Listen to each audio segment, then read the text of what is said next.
Namaskaram, my name is S. Ashok Kumar. Welcome to my channel. In this part, I am going to explain about the testis. As we know, testis belongs to male gonad. This testis is primary male sex organ.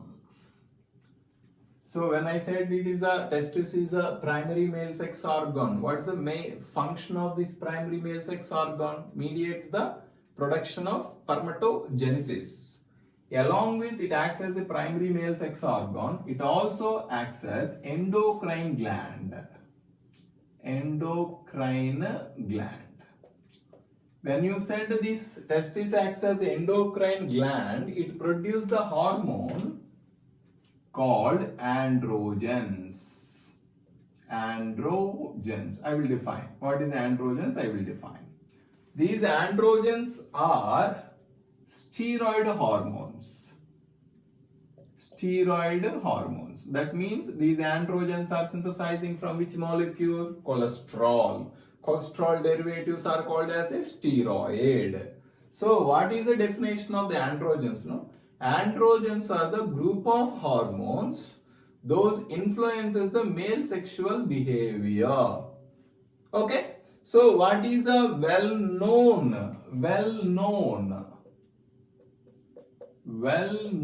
androgen? That is a testosterone. Testosterone is a well-known androgen.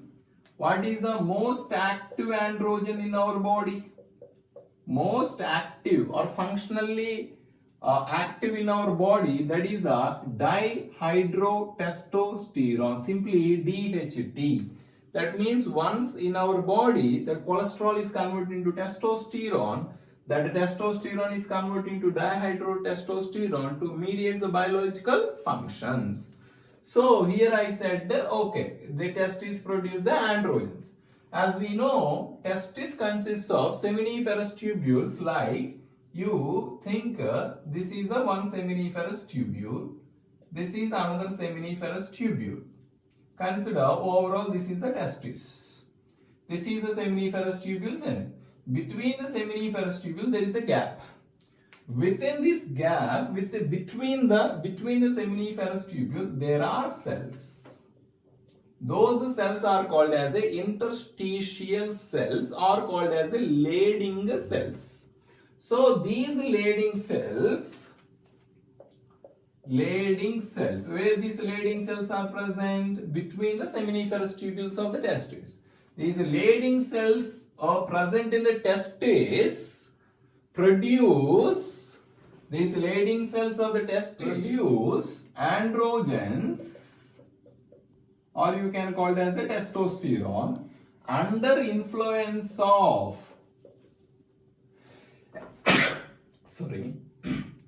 under influence of LH. LH in male is called as a ICSH.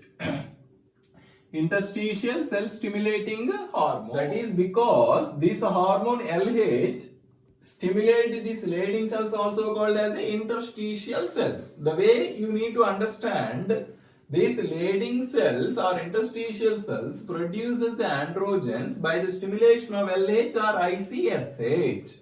Now comes to biochemical effects of the testis or biological effects.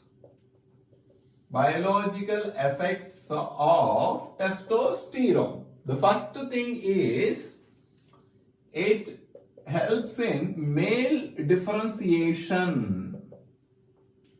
Male differentiation. That means undifferentiated sex turn into the male. That means during the embryonic stage, the scrotum present within the abdomen comes out. The next one, this testosterone helps in development of male accessory sex organs. Accessory male sex organs like epididymis, vas deferens, that growth and development is under the influence of testosterone. Next, it responsible for development of secondary male sexual characters. As we know, these secondary sexual characters start from the puberty. These secondary sexual characters like that beard development, masculine development, the voice become a crack, that voice get changed. These are some of the secondary sexual characters in the male due to the testosterone. The next one, testosterone mediate spermatogenesis.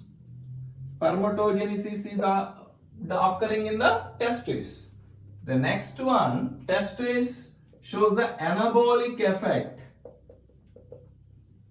Anabolic effect on proteins and increases the synthesis of proteins and carbohydrates also.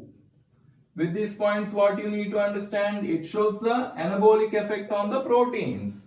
That means increase the synthesis of the protein. Because increase in the synthesis of proteins only from puberty onwards, that male masculine development takes place. That is, I already said, that is a development that comes under development of the secondary sexual characters.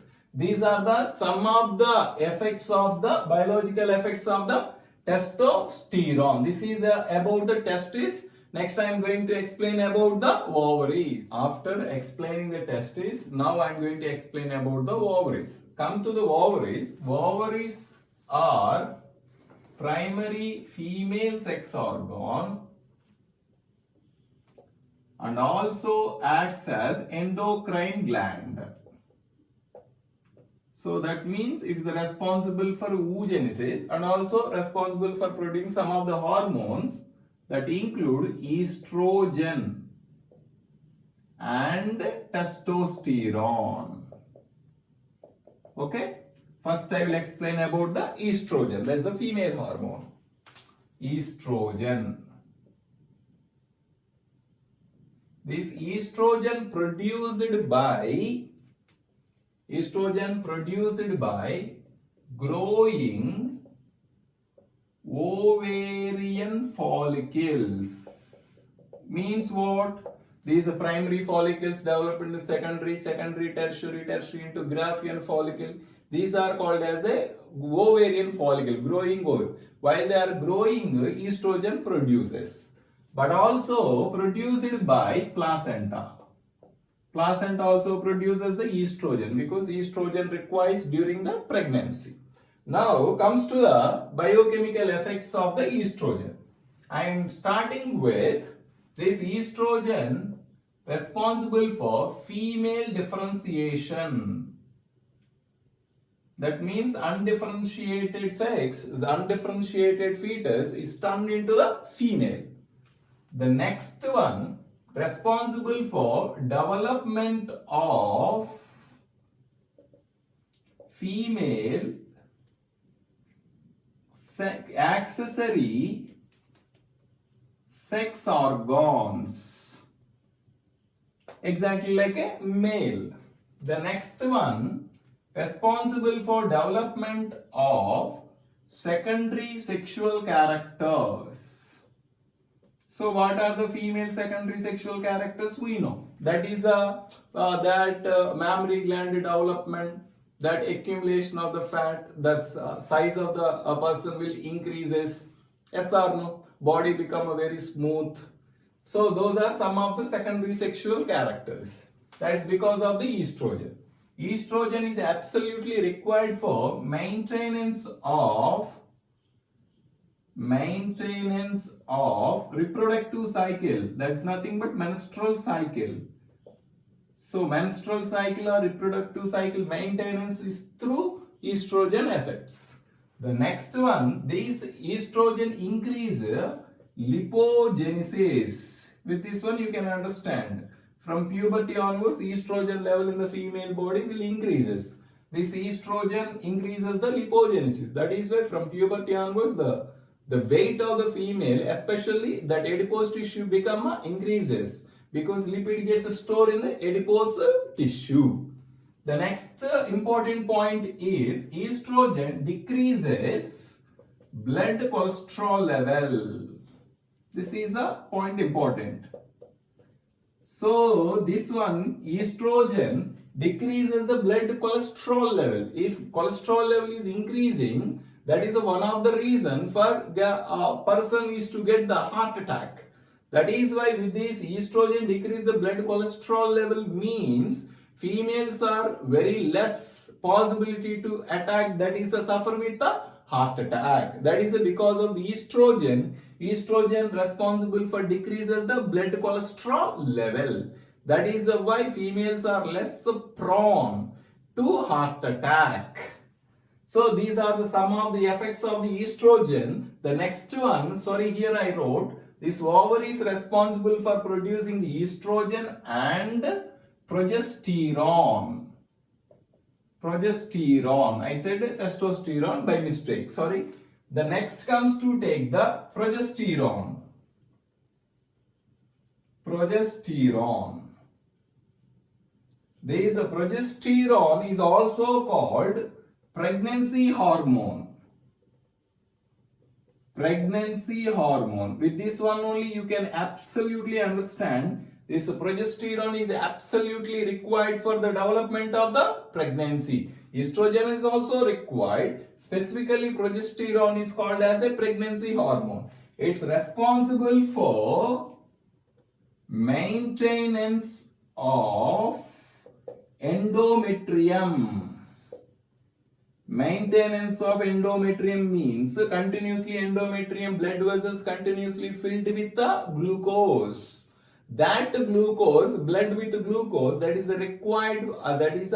Required by the fetus, and the fetus slowly get developed. That one is called as a maintenance of endometrium. That is why progesterone is also called as a pregnancy hormone. These are the some of the effects of the estrogen and progesterone. Both are produced by the ovaries. After explaining the ovaries, now I am going to tell what are the hormones released by the placenta. So this detailed information I will explain in the human reproduction topic. For time being I am telling here. So these placenta secretes hormones like HCG, HPL, estrogen and progesterone. Already I said the effects of estrogen and progesterone. Still I will explain in the human reproduction. So first here I will tell you about the HCG. HCG, that is a human chorionic gonadotropin. Gonadotropin. That is simply we are calling as a HCG. What is importance of HCG? You know, this HCG responsible for maintenance of corpus luteum. Thus, with this point you can understand. HCG responsible for maintenance of corpus luteum. What is the importance of maintenance of the corpus luteum? Corpus luteum, if it is maintained continuously, that secretes the estrogen and progesterone. This corpus luteum produces estrogen and progesterone. That estrogen and progesterone are absolutely required throughout the pregnancy. That maintenance of corpus luteum and that's doing by the HCG. The another important point of the HCG is that this is the earliest hormone produced during pregnancy. Okay. So when the zygote is formed, within 3 days only this HCG will start getting produced. And also this is a produce only during pregnancy. Only during pregnancy. So you are understanding. This is the earliest hormone produced, and also this is a produced only during the pregnancy. Estrogen and progesterone before pregnant normal woman and also pregnant woman present. But HCG is produced only during the pregnancy. That too, it is the earliest hormone produced. That is why HCG used in detection of pregnancy. So pregnancy test that involves the detection of HCG. If HCG is present, that female is a pregnant. That is HCG used in the detection of pregnancy. This point is important. The next point is related to the HPL. That is human placental lactogen. Human placental lactogen. This name directly indicates it's responsible for development of mammary glands. Mammary glands means mammary glands maximum development takes place during the pregnancy due to the HPL, and maximize or increase the production of milk. So when the milk production increases, automatically there is the enlargement of the mammary gland. So when the placenta, this one, the size of placenta is directly proportional to the production of HPL. Means during the pregnancy, day by day placenta will develop, automatically that HPL production also will increase. HPL production is increasing is nothing but milk production is gradually is increase. That is the development of the placenta. Placenta is directly proportional to the production of the human placental lactogen. So estrogen and progesterone are already explained under the ovaries. So these are the hormones released by the placenta. So till now, if you understand the concept, you can like and share this video to your friends, subscribe our channel. So definitely this video is help for your exams, board exams and also NEET exam. So if you have any doubts about the chapter, you can comment below. So thank you.